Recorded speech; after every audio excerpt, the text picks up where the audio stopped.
नमस्कार दोस्तों, मेरा आपका मेरे यूट्यूब चैनल लीगल चैप्टर्स में हार्दिक स्वागत है। आज हम जो डिस्कस करने आए हैं यहाँ पे, एक जो बर्निंग इशू चल रहा है 43 सेक्शन बी एच जो इनकम टैक्स में आया है एमएसएमई से रिगार्डिंग, जिसमें उन्होंने कहा है कि अगर आपने एमएसएमई की पेमेंट नहीं करी है, उसके रिगार्डिंग हम यहाँ पे डिस्कस कर रहे हैं। कुछ उसके साथ साथ कुछ इश्यूज़ भी आ रहे हैं ट्रेडर्स एसोसिएशन के रिगार्डिंग कि क्या वो हमारे पे एप्लीकेबल है या नहीं एप्लीकेबल है। तो इसको हम जो है पॉइंट टू पॉइंट एक बार डिस्कस कर लेते हैं।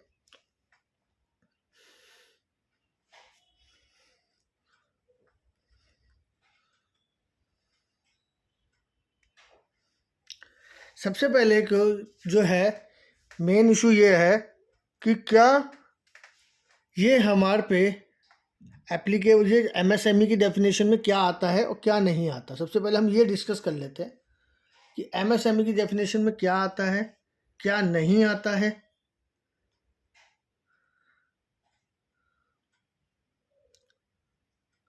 डेफिनेशन के हिसाब से अगर हम इसको देखते हैं कि सबसे पहले एंड तक जो क्वेश्चन है कि क्या ट्रेडर्स पे एप्लीकेबल है, जो भी लोग जो ट्रेडर्स हैं इस पे एमएसएमई एक्ट एप्लीकेबल है।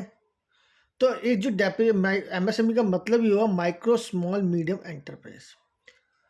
तो माइक्रो, स्मॉल एंड मीडियम, उसकी डेफिनेशन अलग दी गई है एक्ट में। और एंटरप्राइजेस जो सबके लिए कॉमन है, उसकी डेफिनेशन ये दी गई है जो हम पढ़ रहे हैं। Enterprise means an industrial undertaking और अ बिजनेस कंसर्न और any other establishment by whatever name called engaged in the manufacture or production of goods in any manner pertaining to any industry specified in the first schedule to Industry Development and Regulation Act 1951 or engaged in providing or rendering of any services or services. It means जो enterprise की definitions के अंदर traders include नहीं है। तो ये हो गया कि ट्रेडर्स पे micro small medium enterprises applicable ही नहीं है। अब क्वेश्चन ये आ रहा है कि जब ट्रेडर्स पे एमएसएमई एक्ट एप्लीकेबल ही नहीं है तो क्या वो रजिस्ट्रेशन ले सकते हैं? यस, हाँ, वो रजिस्ट्रेशन ले सकते हैं।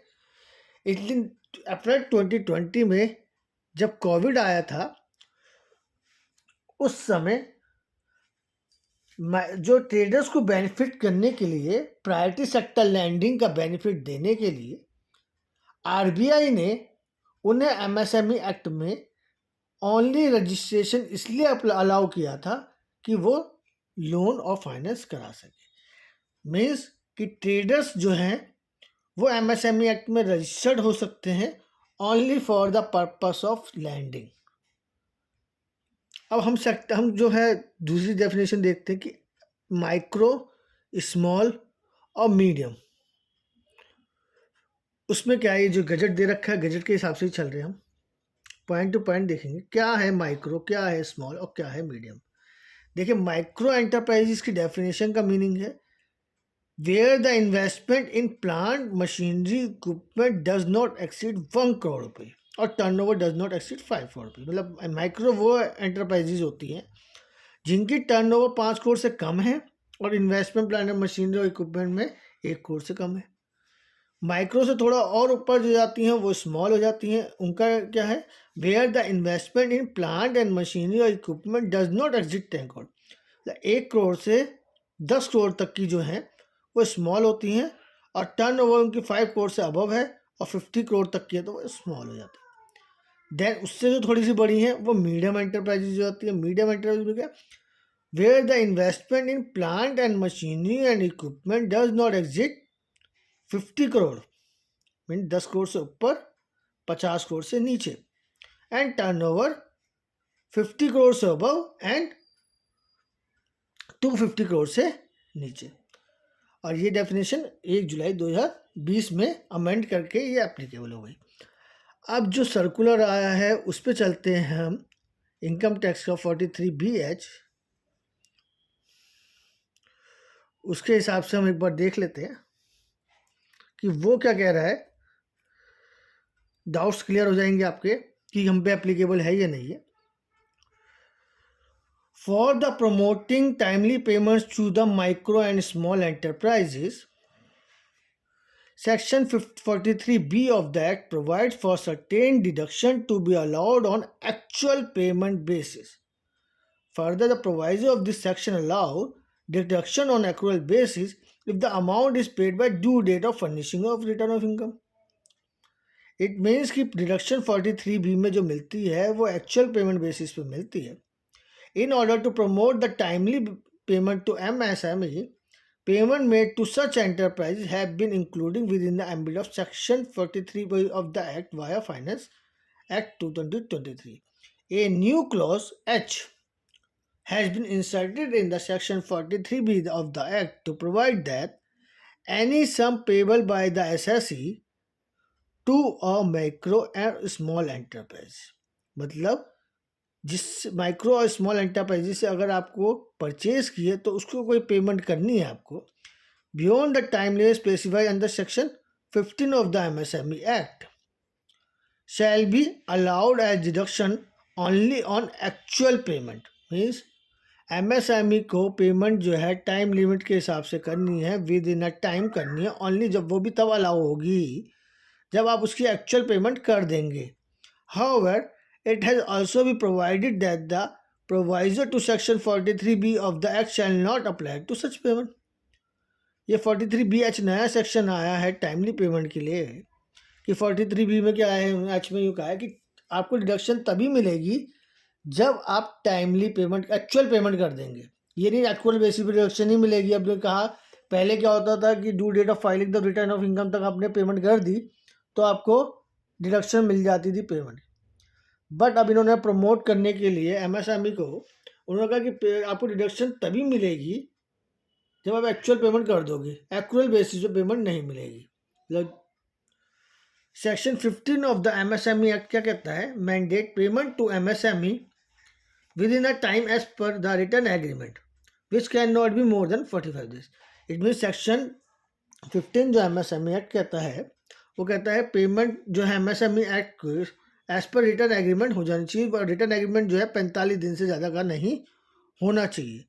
If there is no such agreement, अगर एग्रीमेंट नहीं है तो सेक्शन कहता है payment shall be made within 15 days.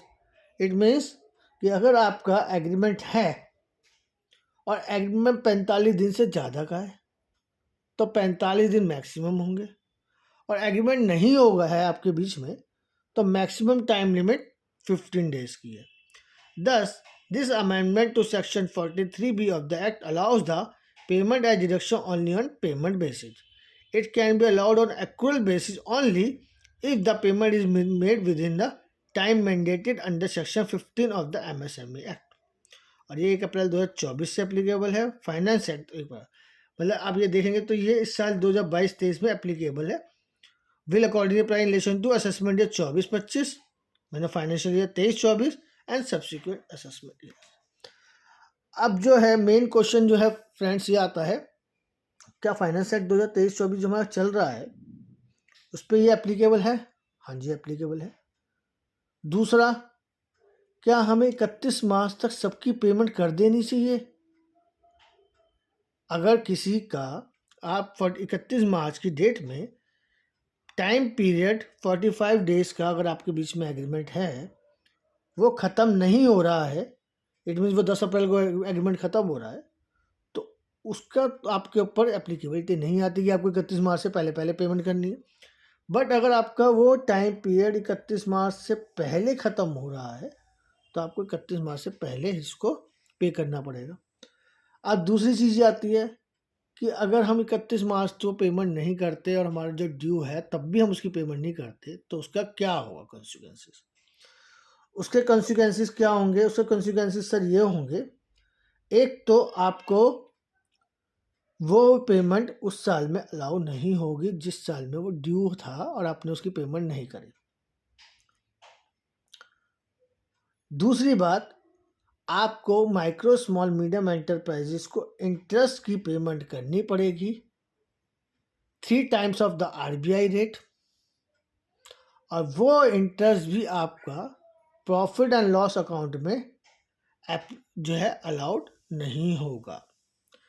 बहुत ही ज़्यादा मेजर अमेंडमेंट है और मैक्सिमम लोग एमएसएमई के अंदर जो मैन्युफैक्चरिंग है और सर्विस हैं उन्होंने अपना रजिस्ट्रेशन ले लिया है, कवर है। दूसरा एक चीज़ और आ रही है जो ट्रेडर एसोसिएशंस हैं उनकी तरफ से आ रही है कि क्या हम पे एप्लीकेबल है, तो मैं आपको दोबारा बताना चाहता हूँ उन पे एप्लीकेबल नहीं है।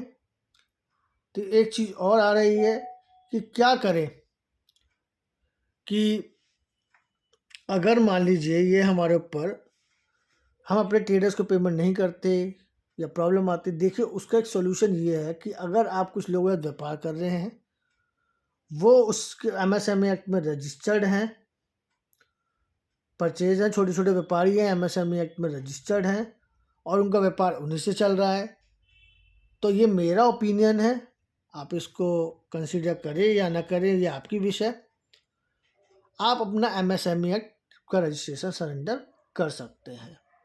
अगर टर्म्स एंड कंडीशन आपकी कहती हैं कि हाँ हमारे को इन्हीं से व्यापार करना है और जो जिसको आप सेल कर रहे हैं वो भी आपको टाइमली आपको पेमेंट नहीं कर पाता मैं 45 डेज़ में, आपकी टर्म्स ही 90 डेज़ की हैं जो आपके नॉर्मल बिजनेस पैटर्न्स में चलती हैं, तो आप अपना एमएसएमई एक्ट जो है रजिस्ट्रेशन सरेंडर कर सकते हैं और अपना नॉर्मल प्रोसीजर फॉलो कर सकते हैं।